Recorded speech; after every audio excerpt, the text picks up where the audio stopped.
Hi, my name is Shalyn Roseborough. We had to write an essay on the philosophies that fit our personal meanings of life.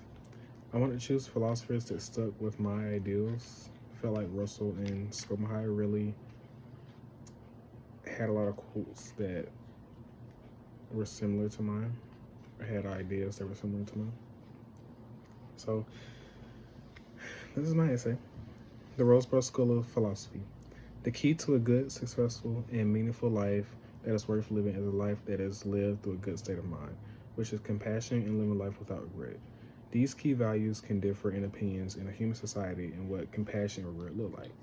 Compassion is the utmost importance for happiness, and without it, people are negative and have a lack of empathy. Mental health also plays a major role in compassion.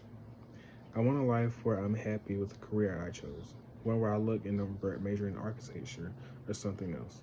In The Midnight Library, Russell's philosophy of not fearing commitment, along with Schopenhauer's philosophy on sympathy, reinforces what I imagine to be a good life. Throughout The Midnight Library, Dan seemingly had a negative impact on Nora. When Nora is in the library with Mrs. Elm, she flips back to the life where she was engaged with Dan. Just as Nora goes to marry Dan, she realizes that she isn't in love with him. According to Matt Haig, Bertrand Russell wrote that to fear love is to fear life, and those who fear life are already 3 parts dead. Right after in the book, it says maybe that was her problem. Maybe she was just scared of living. What Miss Elm wants Nora to see is that there is different perspectives of life, not just the ones we're currently living. I can relate to Nora in the sense of not wanting to live a life full of regret, because that could be the same as a heartbreak. Mental health and self-esteem also can skew outcomes. According to Rossi et al., self-esteem was found to mediate the relationship between the predictors of their adverse psychological consequences.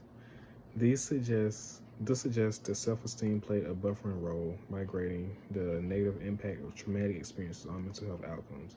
This also could have helped Nora out in the Midnight Library. If she had a better mental state, she probably wouldn't have done what she inevitably did. Hopefully, in the next 20 years or so, I will be practicing architecture and getting better and better by the day. It scares me that there's a possibility that I won't be as successful because of my indecisiveness, though. However, I can't let this dictate my future because Russell's principles, which prompt me not to fear commitment.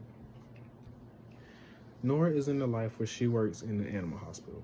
Dylan and Nora are in a relationship, and she feels he's great, compassionate, and tender guy. While discussing dogs, Dylan asks about the reservation at the pizza place. Nora states that they had a couple of big bookings. Doesn't matter to Dylan though. He just got a table at a Mexican restaurant and continued talking about dogs. In the Midnight Library, the philosopher Arthur Schopenhauer states, compassion is the basis of morality. Maybe it was the basis of life too. Dylan doesn't care that the restaurant is fully booked or not. He just wants to spend his time with Nora. Some say that compassion is ethically correct, according to Schopenhauer. The only behavior processing genuine moral worth and which is morally praiseworthy is which springs from compassion. For him, compassion is what kindles fellow feeling and gives rise to sympathy, mercy, forgiveness, altruism, and loving kindness. In personal experiences, I relate to the things Dylan does. I love seeing my friends become successful in their own lives and I hope I'm as successful in mine. Compassion and happiness go hand in hand. Some people tend to be happier in jobs that they care about. That's why I chose to study architecture, because I'm passionate about drawing blueprints and the whole design process of it all.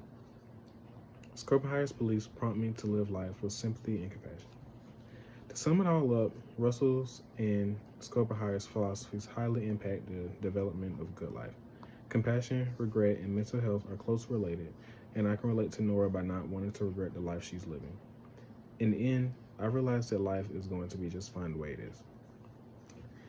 So,